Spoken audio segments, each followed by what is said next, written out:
하나님의 말씀은 신약성경 사도행전 8장 26절에서 39절까지의 말씀 보겠습니다.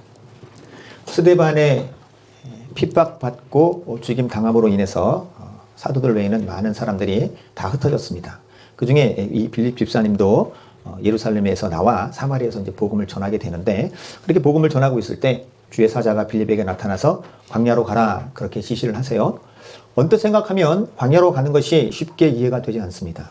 알고 계시듯이 광야에는 집도 없고 그래서 사람도 없는 곳이기 때문에 그렇습니다. 하지만 빌립은 그럼에도 불구하고 이 말씀의 지시에 순종하여서 광야로 갑니다. 그리고 그곳에 가고 왔더니 에디오피아의 왕 갓나게의 모든 국고 맡은 관리인이 수레를 타고 가는 것을 보게 되는데, 그때 성령 하나님께서 빌립에게 지시하시죠. 이 수레로 가까이 나아가라. 빌립은 또 말씀에 순종하여 수레에 가까이 나아갔고, 에디오피아의 관리가 말씀을 읽고 있는 것을 듣게 되는데, 그 에디오피아의 관리가 읽고 있었던 말씀은 이사야서 54장의 한 본문이었어요. 그것이 오늘 본문 32절과 33절입니다.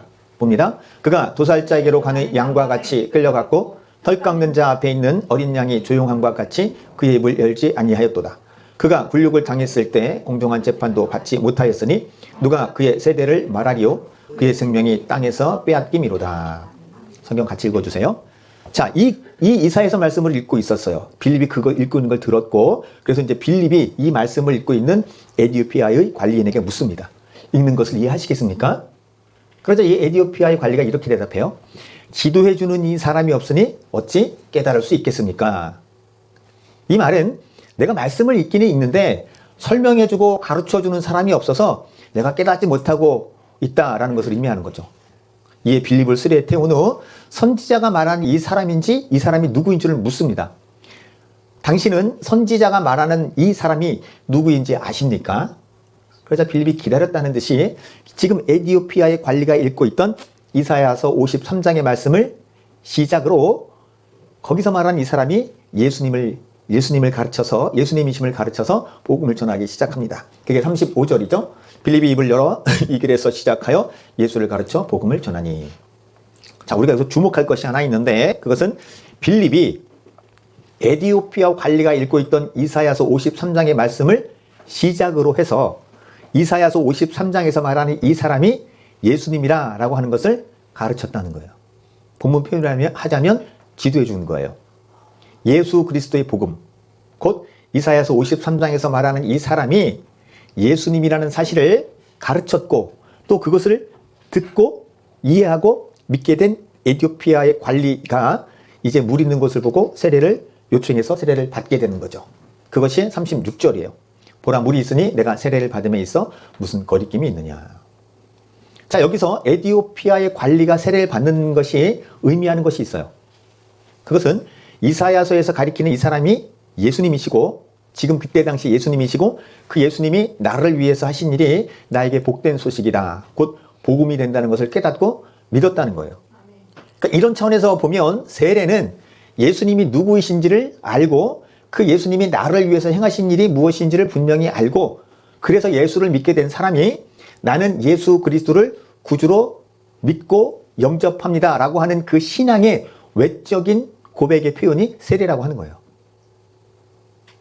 여기서 우리가 잠시 좀 구분해 올 필요가 있는 것은, 교회에 출석하고 6개월이 지나면 학습을 주고 또 6개월이 지나면 자동적으로 세례를 주고 그런 게 아니고, 그 사람의 신앙이, 그 사람이 예수 그리스도가 누구이신지를 분명히 알고 그 예수 그리스도께서 나를 향하여 나를 위해서 행하신 일이 무엇인지를 분명히 아는 사람들에게 세례를 주는 거예요. 그리고 그런 사람들이 세례를 요청하는 거예요.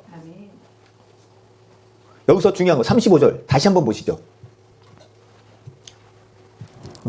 자, 빌립이 입을 열어 이 글에서 시작하여 예수를 가르쳐 복음을 전했다. 이 글에서 시작하여. 그 이 글은 지금 뭐죠? 그렇죠. 이사야서 53장이죠. 이 글에서 시작하여 예수님을 가르쳐서 복음을 전했다. 이게 굉장히 중요해요.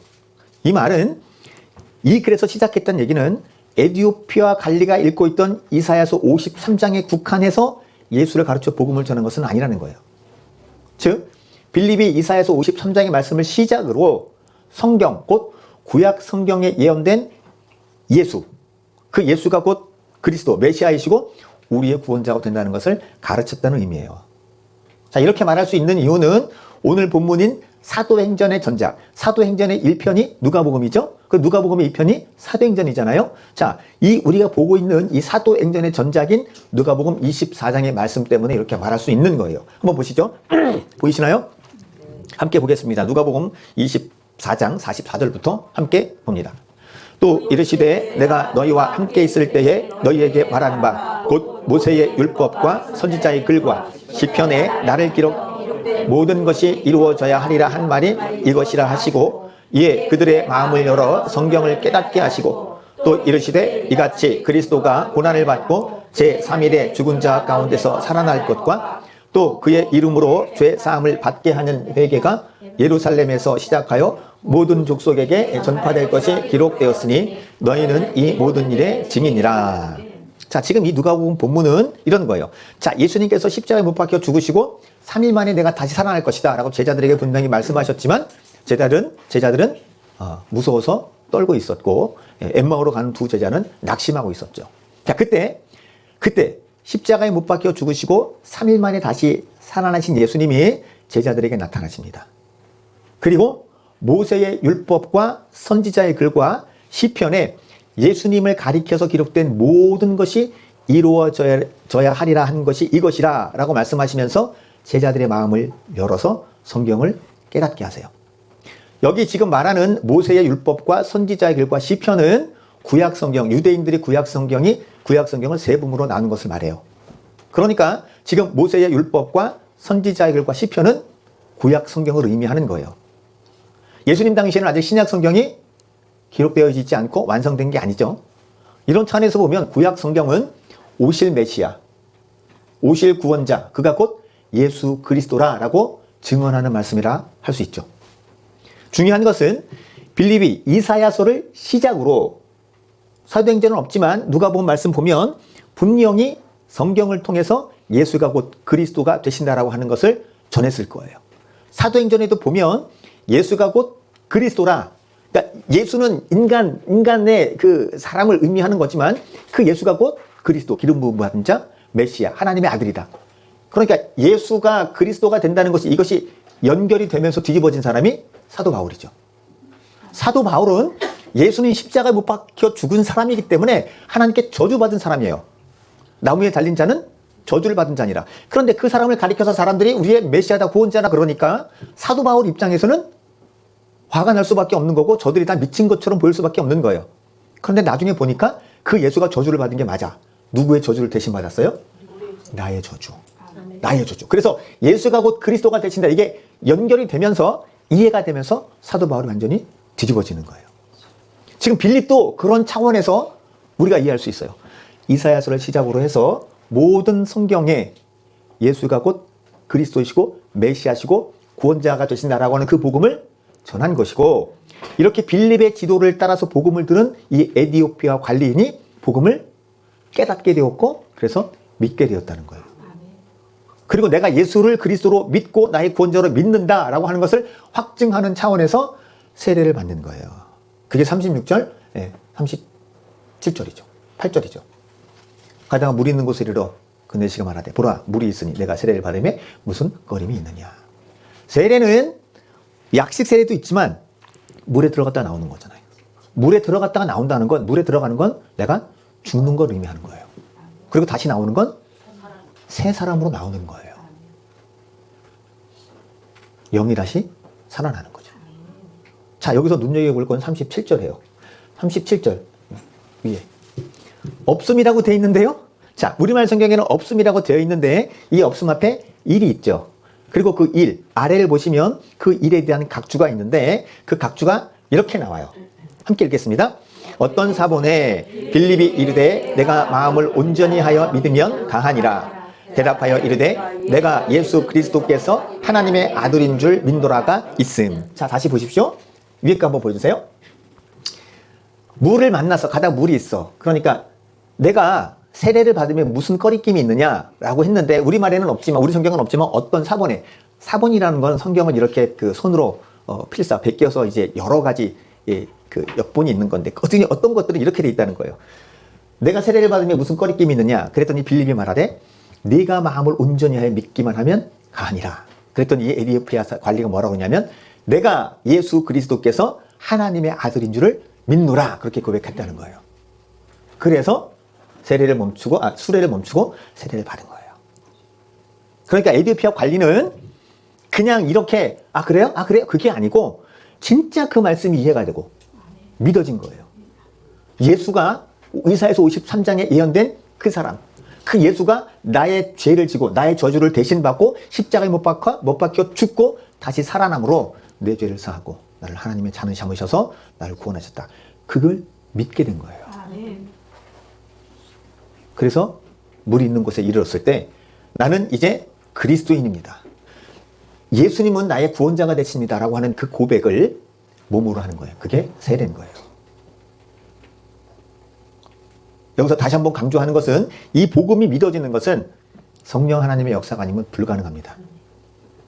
오직 성령 하나님께서만 죽은 영혼을 살리셔서 이 복음을 들을 때 이해하게 하시고 믿어지게 하시는 거예요.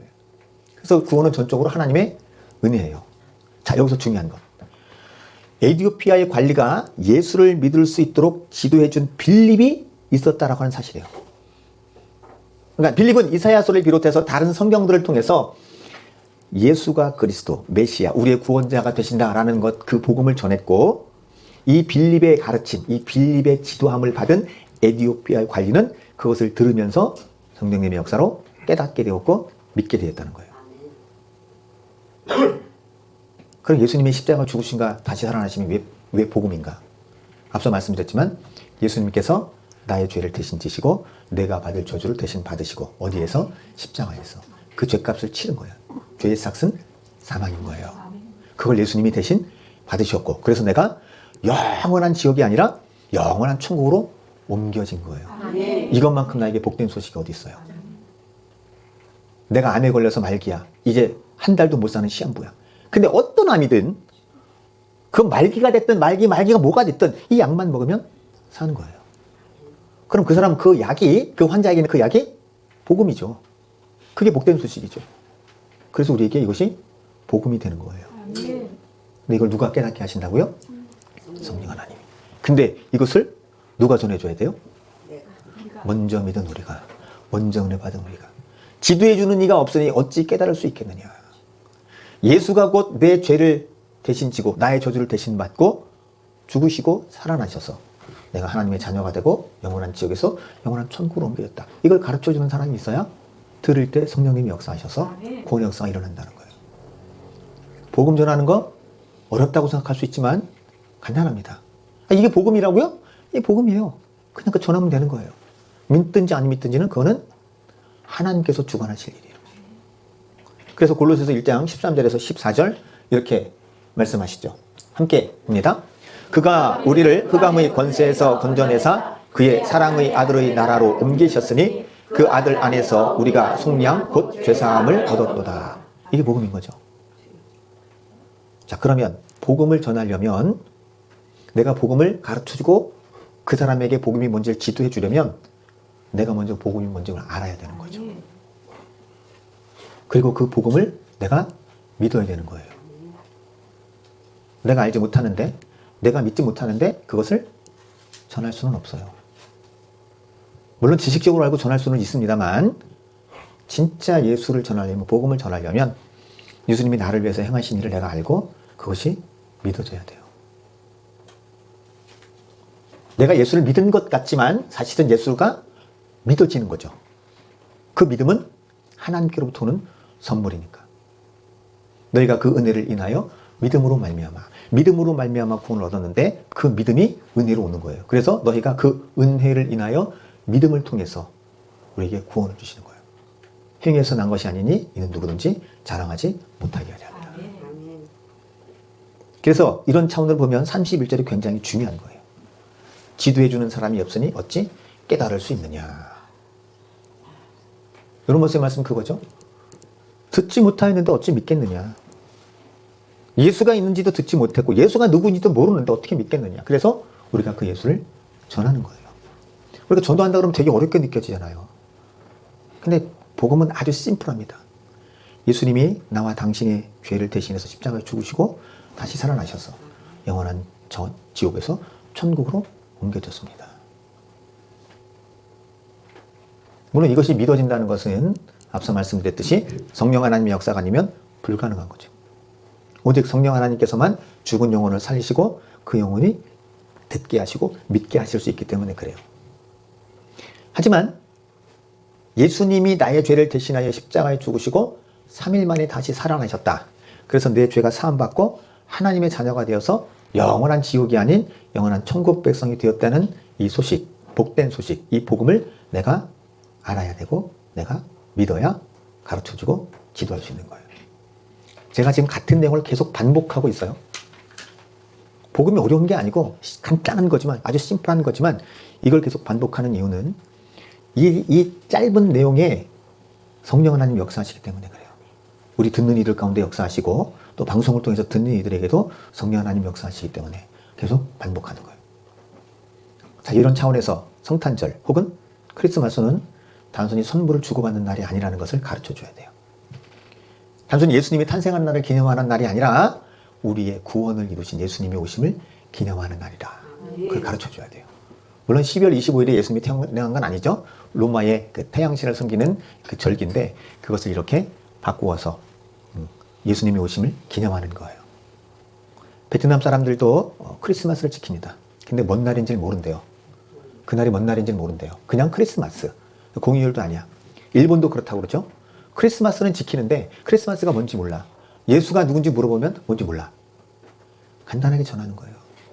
예수님이 나를 대신해서 십자가에 죽으시고 내 죄를 사셨습니다. 하나님의 아들이신 그분. 무슨 소리를 하는 거야 지금. 그런데 그게 복음이에요. 다시 이 에티오피아의 관리인이 빌립을 만나지 못했다라고 한번 생각해 보십시오. 그래서 본인이 읽고 있던 이사야서 53장에서 말하는 이 사람이 누군지 전혀 모르는 거예요. 그런 상태로 이 사람이 죽었다고 생각해 보십시오.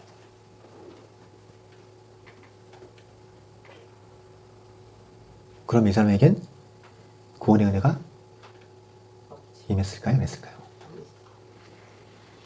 그러므로 교회에서는 예수님이 누구신지를 분명히 가르쳐줘야 되고 지도해줘야 돼요. 교회에서는 돈 잘 버는 방법, 공부 잘하는 방법 가르쳐주는 데가 아니고 교회는 영생을 얻는 길이 어디인지 누구인지를 가르쳐주는 거예요. 아멘. 그게 교회의 본질이에요. 아멘. 교회 안에 그리스도인들은 예수님이 누구이신지 지도해주는 사람이 없어서 깨닫지 못하는 사람들에게 하나님의 아들이신 예수님께서 나와 당신의 죄를 사하기 위해서 십자가에 죽으시고 다시 살아나셨고 그래서 우리를 하나님의 자녀가 되게 하셨고 그래서 영원한 지역이 아닌 천국에서 살게 하셨다라는 것을 가르쳐줘야 돼요. 그런데 세상 사람들에게 있어서 이 복음은 거리끼는 것이고 미련한 것이죠.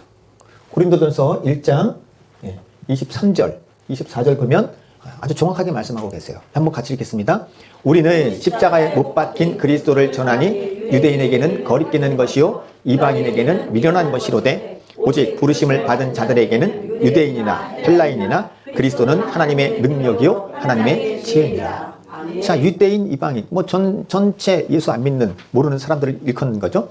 그 사람들이 볼 땐 미련한 거예요. 십자가가. 왜요? 유대인들이 볼 땐 십자가는 저주받은 자가 달려서 죽은 거잖아요. 그러니까 그게 나를 대신했다라고 하는 성령님이 깨달음이 없으면 거리끼는 거죠. 이방인에게 있어서는 로마의 그 십자가형은 대반역죄인이 당하는 처형이잖아요. 범죄한 자가 죽임을 당하는 형벌이잖아요. 그러니까 미련한 것이라고 생각할 수밖에 없는 거예요. 하지만 이 그리스도는 십자가에 못 박힌 그리스도는 하나님의 능력이고 하나님의 지혜가 되는 거예요. 고린도전서 1장 21절 함께 읽겠습니다. 하나님의 지혜에 있어서는 이 세상이 자기의 지혜로 하나님을 알지 못하므로 하나님께서 전도에 미련한 것으로 믿는 자들을 구원하시기를 기뻐하셨도다. 전도는 미련한 거예요. 그걸 믿으라고? 네가 죽어봤어? 네가 천국 봤어? 지옥 봤어? 그 미련한 걸 믿으라고? 아이고 내 주복을 믿겠다.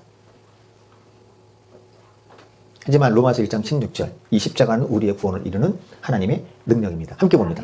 내가 복음을 부끄러워하지 아니하노니 이 복음은 모든 믿는 자에게 구원을 주시는 하나님의 능력이 됨이라. 복음은 우리에게 구원을 주시는 하나님의 능력. 복음, 예수 그리스도의 십자가의 죽으심과 다시 살아나심은 우리에게 구원을 주신 하나님의 능력이에요. 미련한 것처럼 보이고 가장 연약한 것처럼 보이는 그것이 하나님의 능력이 되는 거예요. 우리는 이것을 알고 믿게 된 사람들이에요. 그래서 이 복음을 알지 못하는 사람들에게, 믿지 못하는 사람들에게 지도해 줘야 돼요. 가르쳐 줘야 돼요. 그들이 듣든지 안 듣든지, 믿든지 믿지 않든지 그냥 짤막하게, 장황하게 설명하지 않아도 됩니다. 장황하게 설명하지 않아도 돼요. 그냥 예수님의 십자가의 죽으심과 다시 살아나심이 나의 죄를, 당신의 죄를 사하고 영원한 지옥에서 천국으로 옮겼습니다. 그럼 그걸 깨닫게 하시고 믿게 하시는 분이 성령님이에요. 그게 성령님이에요. 어떤 사람들은 그래요. 나도 믿고 싶어. 나도 믿고 싶은데 안 믿어지는 걸 다 보고 어떡하라고. 그래서 은혜인 거예요. 그래서 은혜인 거예요.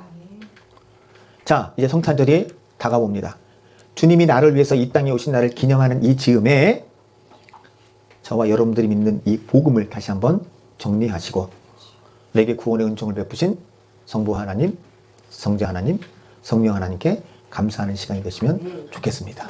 더 나아가 우리 주 예수 그리스도의 은혜가 우리에게 부어지고 성령 하나님의 은혜가 우리에게 부어져서 이 복음, 이 은혜를 전할 수 있는 저와 여러분들 다 되실 수 있기를 주님의 이름으로 간절히 축원합니다. 우리 말씀을 생각하면서 함께 기도하겠습니다. 내 평생에 있어서 가장 큰 복은 내가 하나님을, 예수님을 만난 거고 예수님을 믿게 된 거예요. 이것만큼 큰 은혜가 없고 이것만큼 큰 복이 없습니다. 예수님 감사합니다. 예수님 감사합니다. 하나님 앞에서 충성된 종으로 살게 하여 주시고 또 예비된 영혼들 나에게 만나게 하셔서 이 복음을 전함으로 구원의 역사가 일어날 수 있도록 은혜를 더하여 주시옵소서. 우리 다 같이 주여 한번 부르고 기도합니다.